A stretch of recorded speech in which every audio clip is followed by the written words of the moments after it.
You don't have a time problem. You don't have a motivation problem. What you have is something deeper, something more dangerous, something that silently controls your life without you even realizing it.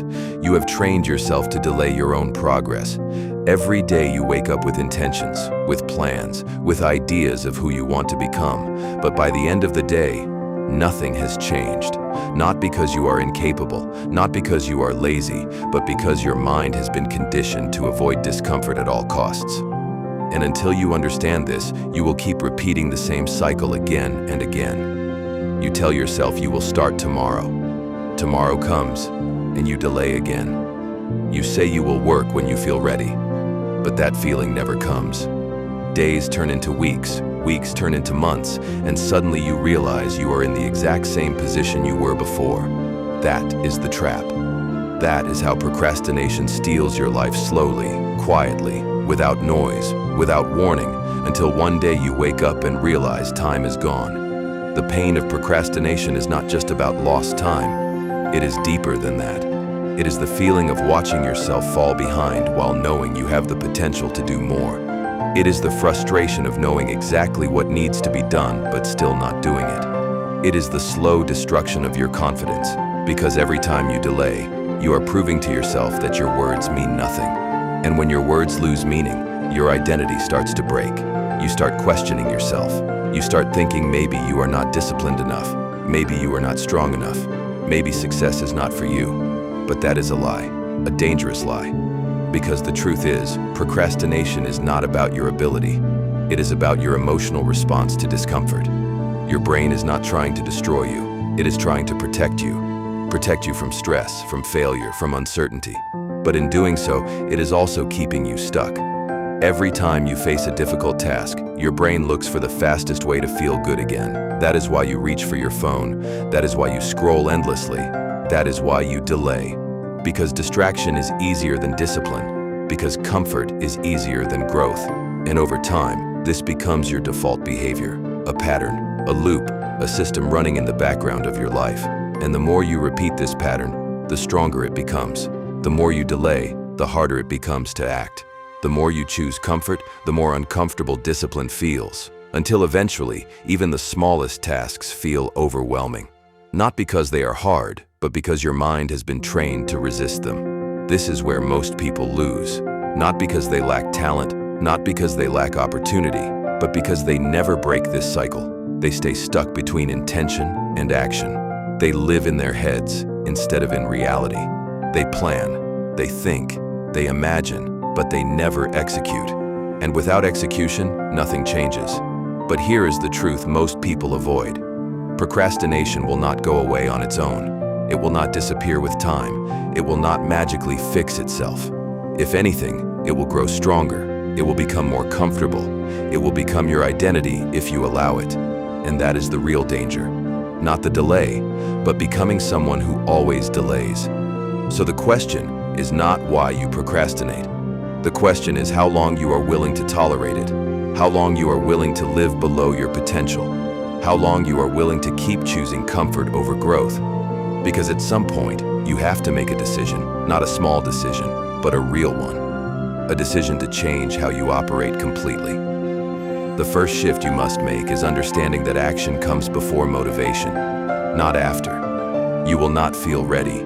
You will not feel inspired. You will not feel like doing the work. And that is exactly why you must do it anyway. Because waiting for motivation is the fastest way to stay stuck forever. The people who win are not the most motivated. They are the most consistent. They act even when they don't feel like it. You need to stop negotiating with your emotions. Stop asking yourself if you feel like working. Stop giving yourself the option to delay. Because every time you give yourself that option, you will take it. Instead, make action automatic. Make it non-negotiable, like brushing your teeth, like breathing, something you do without thinking. Start small, but start immediately. Tell yourself you will work for 5 minutes. Just 5. No pressure, no expectations, no perfection, just movement. Because the hardest part is not the work itself. It is starting. Once you start, momentum begins to build.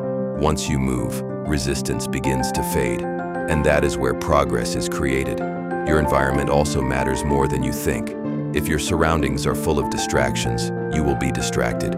If your phone is always within reach, you will use it. If your space encourages comfort, you will choose comfort. So change it. Remove distractions aggressively. Make it hard to access anything that pulls you away from your goals, and make it easy to start your work. Lower your standards, but never lower your goals. Stop trying to do everything perfectly. Perfection is just another form of procrastination. It is your mind's way of delaying action under the illusion of high standards. But progress is messy. Growth is imperfect. You need to accept that your first attempts will not be great. And that is okay, because something imperfect done today is better than something perfect that never happens. Discipline is the real solution. Not motivation, not inspiration. Discipline. The ability to act regardless of how you feel. The ability to follow through even when it is uncomfortable. The ability to choose long-term success over short-term pleasure. That is what separates people who succeed from those who stay stuck. And discipline is not something you are born with. It is something you build through repetition, through action, through doing what you said you would do, even when it is hard. Every time you act when you don't feel like it, you strengthen it. Every time you push through resistance, you become stronger. And slowly, your identity begins to change. You stop seeing yourself as someone who procrastinates. You start seeing yourself as someone who executes. And that shift is everything, because once your identity changes, your behavior follows. You no longer need to force yourself as much. You become aligned with your actions. But understand this process is not easy. It will not feel comfortable. You will feel resistance. You will feel the urge to quit. You will feel the pull of old habits trying to drag you back. That is normal. That is part of the process. That is the moment where most people stop. But that is also the moment where real change happens. You have to be willing to fight that resistance. Not once, not twice, but every single day. Because every day is a battle between who you are now and who you want to become. And the side you feed the most will win. If you feed distraction, you become weaker. If you feed discipline, you become stronger. Time is moving whether you act or not. The question is what you do with it. You can keep delaying, keep waiting, keep making excuses, or you can start now, not later, not tomorrow, now, because the longer you wait, the harder it becomes. And the more you act, the easier it gets.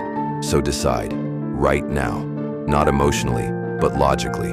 Are you going to keep living in delay, or are you going to take control? Because no one is coming to fix this for you. No one is coming to push you. No one is coming to save you from your own habits. You either change your behavior, or you accept your current life.